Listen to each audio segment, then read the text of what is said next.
Buen día, profesor. Esperando se encuentre muy bien, en esta ocasión quiero presentar el tema de la integración de Europa y sus posibles escenarios para el siglo XXI. Mi nombre es Mesli Reyes Delgadillo y espero sea esta exposición de su agrado. Hasta antes de terminar la Segunda Guerra Mundial, en 1945, Europa se caracterizaba por un estado de permanente rivalidad. Por ello, una de las razones que motivaron la construcción de una Europa unida y además dejar atrás y en el olvido los viejos antagonismos regionales, entre estados se propuso la creación de acuerdos sectoriales, dando como resultado la Comunidad Europea,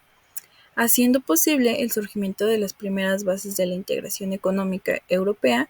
que para el siglo XXI la Unión Europea es una enorme potencia en el orden económico, comercial, tecnológico y también un actor muy influyente en el contexto político mundial, que ha favorecido y facilitado un proceso de multipolaridad creciente.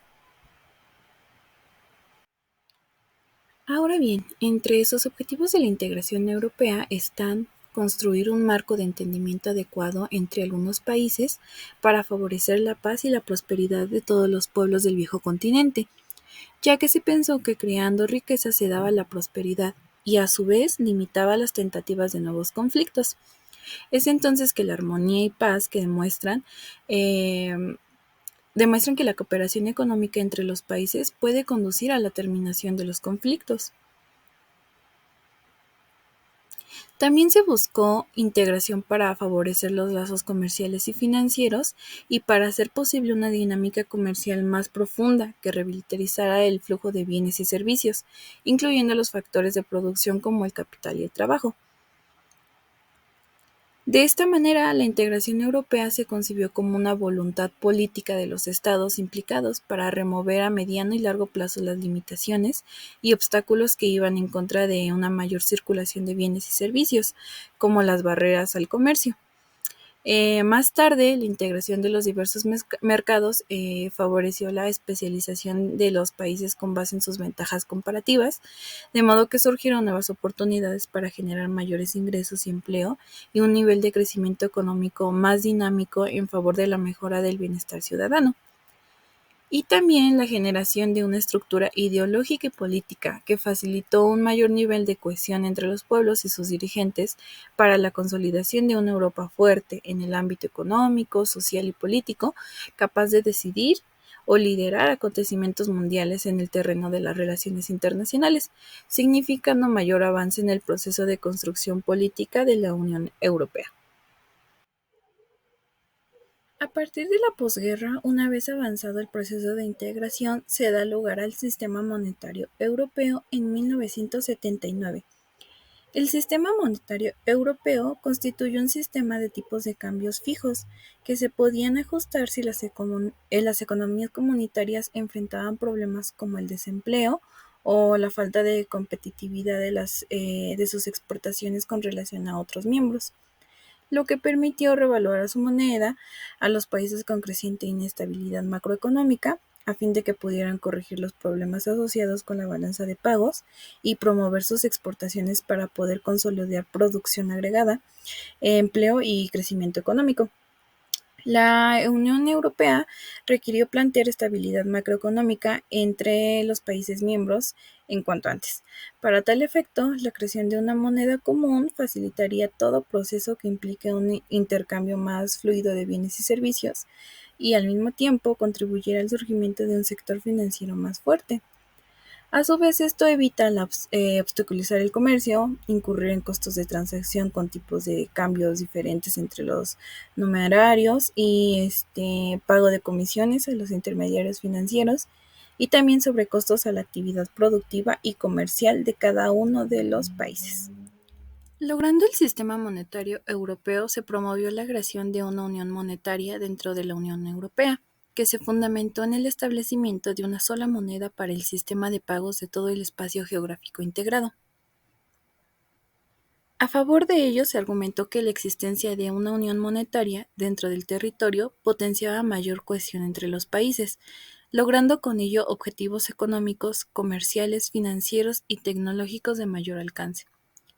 A su vez, Alcanzando estos objetivos resultaría más fácil y favorable la construcción de una estructura de relaciones sociales e ideológicas que facilitarían alcanzar objetivos políticos para el ideal del Estado europeo, lo que era otro punto a favor de pactar el establecimiento de una única moneda. También facilitó la creación de una banca central, con un papel determinante en la regulación de la oferta monetaria dentro de todo el circuito del sistema integrado. Además, se buscó el control directo de la tasa de interés por parte del organismo de la banca central, controlar la oferta monetaria y regular la tasa de interés por un solo organismo común, dentro del marco de integración económica europea. Propició el establecimiento definitivo de la política monetaria a cargo de una sola banca central en la Unión Europea. La creación de una moneda común dentro del marco económico y legal de la Unión Europea dio paso a crear el famoso euro. Como denominación monetaria, se convirtió también en uno de los pilares fundamentales de la estabilidad macroeconómica y fue uno de los logros más importantes de todo el proceso de integración iniciada a mediados del siglo XX.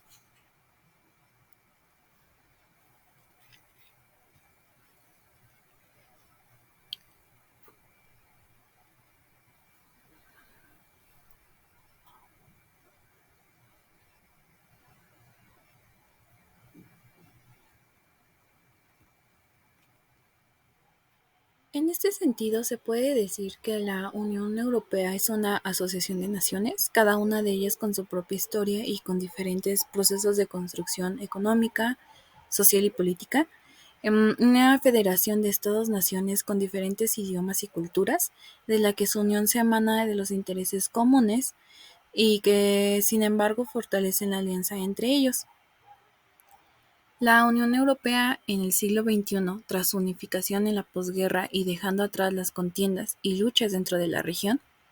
ha dado paso a un futuro con facilidades de transacciones comerciales de bienes y servicios, repercutiendo en forma positiva sobre el crecimiento económico, empleo y bienestar de la población, que sumando la adopción de una moneda única y la puesta en marcha de una política monetaria común bajo una sola autoridad monetaria, igualmente favorece el hecho de liderazgo y simbolismo económico y político. Esto ha hecho que a través del tiempo las líneas fronterizas nacionales se han borrado en gran medida, los obstáculos al comercio y la libre movilidad de los factores de producción son casi inexistentes. Cabe recordar que la posibilidad de que los miembros accedan a construir un Estado europeo es algo que entre algunos miembros de la misma Unión Europea no desean. No quieren una Europa centralizada y tampoco quieren perder su autonomía política. Además, significa de algún modo acabar con la propia historia de cada uno de los países comunitarios, por lo que desde todos los puntos de vista les parece inaceptable a la mayoría de los europeos. Sin embargo, en materia de integración política, la Unión Europea ha dado un paso adelante en la profundización de un marco político que finalmente resultó en el diseño y elaboración de la Constitución Europea, que este es un consenso fundacional que permite consolidar un régimen democrático entre todos los miembros de la Unión y así desarrollar el punto de vista político, las condiciones legales y objetivas que permitan sellar una alianza más profunda de los intereses que persiguen los diferentes grupos económicos y políticos. Y el papel esencial de la Constitución Europea es simplificar los diferentes tratados que definen la Unión Europea como una organización que persigue el desarrollo económico, comercial, financiero, tecnológico y la unidad política, fundamentándose en todo el entramado de relaciones socioeconómicas y jurídicas existentes. La Constitución Europea también define en un solo texto los acuerdos logrados hasta principios del nuevo milenio, de manera clara y entendible para el ciudadano europeo común. Sobre el escenario del siglo XXI, Europa se encuentra con los siguientes retos. Con las políticas actuales de la Unión Europea, se espera que el crecimiento económico hasta 2030 sea positivo, aunque modesto, entre el 1.2 y el 1.5% anual, Sin embargo, el bajo nivel de crecimiento complicará la consolidación de los presupuestos públicos, por lo que la reducción de la deuda será lenta, pasando del 90% del PIB europeo en 2020 al 80% en 2030. En el mismo periodo, de 2020 a 2030, hay probabilidad en que los crecientes costes salariales, sumados a un menor aumento de la productividad, limiten la competitividad de la economía europea. Se dice que de los 6.5 millones de puestos de trabajo creados serán insuficientes para absorber la elevada tasa de desempleo en los países del sur, además de que el empleo industrial caerá hasta el 13% del PIB en 2030, si persiste el declive de la competitividad. El bajo nivel de crecimiento tal vez impedirá la creación de nuevos empleos a un ritmo suficiente para generar una rápida reducción de desempleo, pues se estima que el desempleo caerá hasta aproximadamente el 6.1%. La visión de los próximos años hace énfasis sobre los servicios como la educación, la seguridad social y la administración pública, ya que representan cerca del 50% del PIB en los países de la Unión Europea. Así, el aumento de su calidad y productividad pueden generar tanto beneficios económicos como una mejora en la calidad de vida para el conjunto de la sociedad. La realización del mercado único también facilitará la aparición y el crecimiento de organizaciones más flexibles con la ayuda de una fiscalidad y regulación adecuadas. También se busca el trabajo colaborativo con más personas empoderadas por las tecnologías y un contexto más favorable a la inversión, así como a los avances científicos. Sin embargo, actualmente sus políticas destinadas a aumentar el crecimiento de la productividad con la investigación y el desarrollo, la educación y TICs no bastan, por lo que serán necesarias reformas estructurales encaminadas a elevar competencia y mejorar el funcionamiento del mercado laboral. Sobre su mercado único de bienes está obstaculizado por la aplicación desigual de las normativas de la Unión Europea y por barreras no arancelarias. Solo el 20% de los mercados de servicios operan a través de las fronteras internas de la Unión. La eliminación del resto de barreras al comercio de bienes y servicios ayudaría con los avances logrados en décadas y con un aumento de ingresos y sobre el comercio interno de la Unión Europea. Por otro lado, podrían encontrar vulnerabilidad debido a la gran dependencia de la energía y los recursos naturales, ya que se estima que en los próximos años la Unión Europea importará entre el 65% y el 70% de la energía, según un informe de FRIDE, además de seguir siendo importador neto de materias primas para su industria. En este sentido, continuará con vulnerabilidad sobre las alteraciones en el suministro y la volatilidad de los precios, además de que la disponibilidad de recursos estará bajo la presión mundial del crecimiento de la población y los niveles de vida, lo que es una difícil situación. Por parte de la revolución tecnológica, los efectos profundizarán en las sociedades, las personas, su vida laboral y sus relaciones sociales, cambiando las economías tradicionales y los conceptos de trabajo, formación y jubilación. Aunque los programas europeos de investigación y desarrollo refuerzan la cooperación transfronteriza y sectorial, las políticas no han logrado mucho en integrar la investigación europea. Con la financiación a nivel nacional se mantienen a flote determinados proyectos y equipos, pero no es suficiente para poner a la Unión Europea a la vanguardia de la investigación mundial. No obstante, están surgiendo sociedades desiguales en Europa. Están apareciendo nuevas formas de exclusión y marginación, trabajadores pobres, desempleados cualificados y trabajadores precarios. El sector informal crece a raíz de la crisis financiera, además de que es un medio de escapar de los impuestos, los controles y las barreras a las empresas. Además, los aumentos de productividad e ingresos suelen concentrarse solo en los sectores más altos de las sociedades, apareciendo así dos brechas. Primero, la crisis seguirá afectando a los miembros más vulnerables de la sociedad. Se aumentará el desempleo y habrá mayor riesgo de pobreza con afectaciones a más de 100 millones de europeos, sumando que millones de jóvenes no estudian ni trabajan. Las condiciones de atención sanitaria y pensiones, el cambio demográfico, principalmente por el envejecimiento de la población y la caída de la población activa, se hará más onerosa las situaciones financieras de los Estados miembros de la Unión para 2050. En la mayoría de Estados miembros ya están en marcha medidas compensatorias o correctoras, por ejemplo, el retraso de la edad de jubilación legal y la reducción de las prestaciones.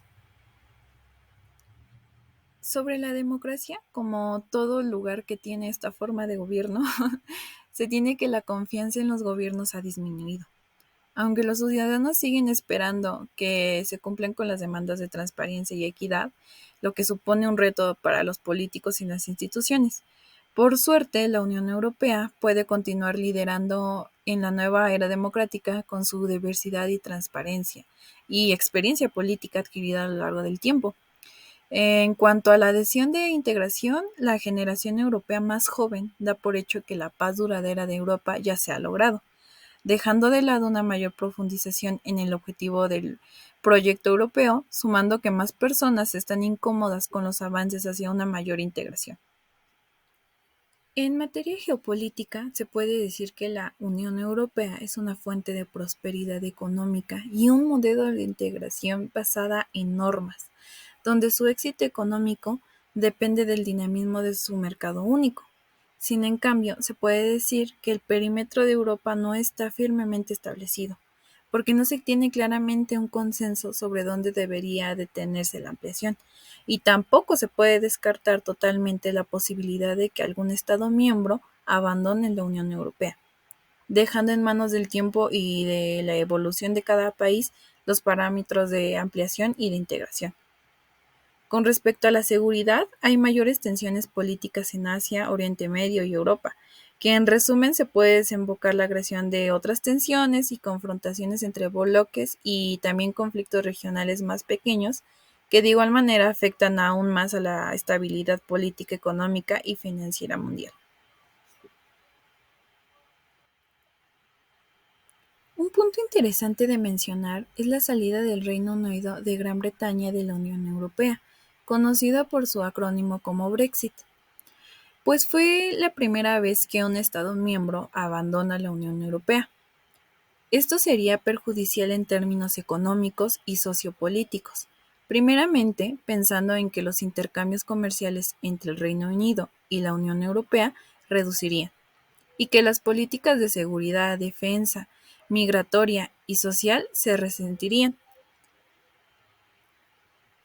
Con esto, la Unión Europea perdía la sexta economía del mundo, un mercado de más de 65 millones de habitantes, que ha sido rentable para la industria del automóvil, comunitaria y para los sectores de la energía, alimentación y bebidas, químicos, farmacéutica y la agricultura. En su salida vendría la aparición de barreras al comercio. Los intercambios con la Unión Europea reducirían, ya que fue su principal socio económico durante su participación. Eso sí, conservarían su acceso a él con respectivos obstáculos como todo país tercero, pero agrava el acceso de sus ciudadanos y empresas al mercado único, dejando de disfrutar de las libertades de circulación de personas, de mercancías y de capitales. En cierto modo, se tiene la necesidad de llegar a un acuerdo entre la Unión Europea con el Reino Unido, obteniendo así una declaración política que establece las bases de la cooperación y los ámbitos de interés común. Ambas partes con una asociación económica que refiere al tráfico de mercancías, servicios e inversiones, al ámbito digital, los movimientos de personas, capital y pagos, al transporte, energía y a la cooperación a escala mundial, consensuando un acuerdo de libre comercio, basado en una competencia libre y leal para facilitar la circulación entre territorios. Para terminar el tema y a manera de conclusión, puedo decir que los avances que ha logrado la Unión Europea en materia económica, social y política reflejan su objetivo de cooperación e integración como figura regional con una significancia tan grande para los países europeos y una importante sociedad de estados a lo largo de los años de manera internacional. Sin embargo, como toda historia, han contado con momentos buenos y otros no tan favorables, haciendo referencia a que la Unión Europea no ha estado exenta de trabas, primeramente porque su proceso de construcción económica y política fue complicada. No era tarea fácil construir un alto nivel de integración multinacional, paz y prosperidad y dejar atrás los conflictos que atravesó Europa para después dar paso al deseado intercambio comercial fluido y generar mayor potencial de progreso y bienestar económico y social. También mejorar su crecimiento tecnológico y obtener integración económica y social y la creación de una moneda común.